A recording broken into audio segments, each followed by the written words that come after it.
यांच्यासाठी श्रीनिवास पाटलांनी देखील प्रचार केला होता आणि आता ते मतदानासाठी बाहेर पडतायत।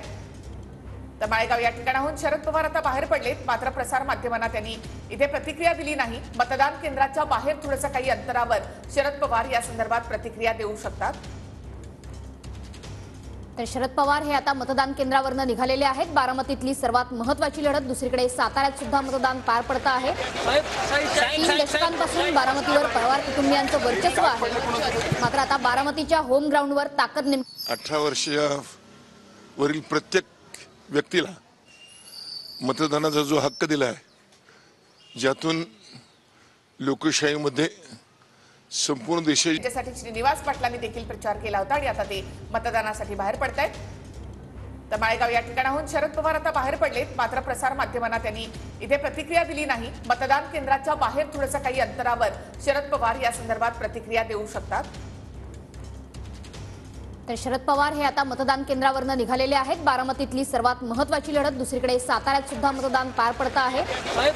3 दशकांपासून बारामतीवर पवार कुटुंबियांचं वर्चस्व आहे, मात्र आता बारामतीच्या होम ग्राउंडवर ताकद 18 वर्षावरील प्रत्येक व्यक्तीला मतदानाचा जो हक्क दिला आहे, ज्यातून लोकशाहीमध्ये संपूर्ण देशाची जडणघडण बांधता येते, तो महत्त्वाचा दिवस आहे। शक्यतो प्रत्येकाने येऊन या ठिकाणी आपला मतदानाचा हक्क बजावावा आणि आपल्या भविष्यामध्ये आपली सहानुभूती आणि प्रेरणा बाळगून दिल्लीमध्ये जाऊन आपल्या मतदारसंघातील प्रश्न उत्तम सोडवणाऱ्या माणसाची निवड करावी आणि आपला मतदानाचा हक्क जरूर बजावावा, एवढीच विनंती आपण सर्वांना करतो। धन्यवाद। आपण सर्वांना शुभेच्छा। आपण विद्यमान खासदार आहात, आपण राष्ट्रवादी काँग्रेस शरद पवार गटाच्या उमेदवाराचा प्रचार केलेला आहे, काय स्थिती राहील? नाही, प्रचाराला काही सांगता येत नाही। प्रत्येकाने आपापल्या आवडीच्या उमेदवाराला मत द्यावं आणि आपला योग्य तो प्रतिनिधी लोकसभेत पाठवावा, एवढंच माझं मत आहे। धन्यवाद। थँक्यू।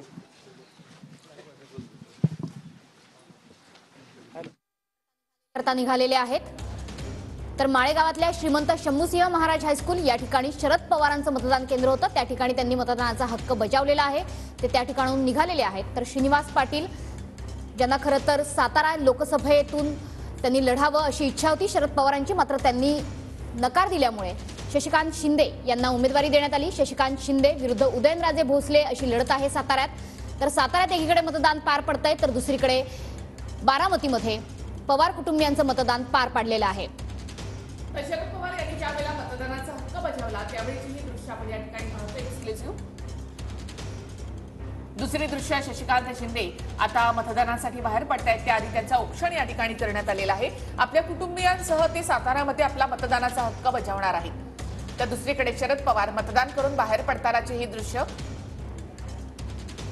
माळेगाव या ठिकाणी आपला मतदानाचा हक्क त्यांनी बजावलेला आहे आणि त्यानंतर मतदारसंघाचा आढावा ते घेतील। सुप्रिया सुळे यांचं बारामती शहर या ठिकाणी मतदान होत आहे।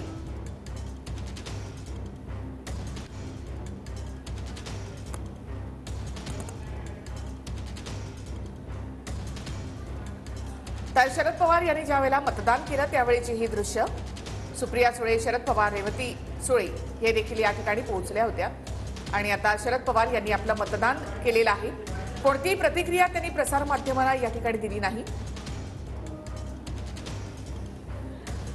शरद पवार यांच्यासाठी बारामतीचा हा किल्ला अत्यंत महत्त्वाचा।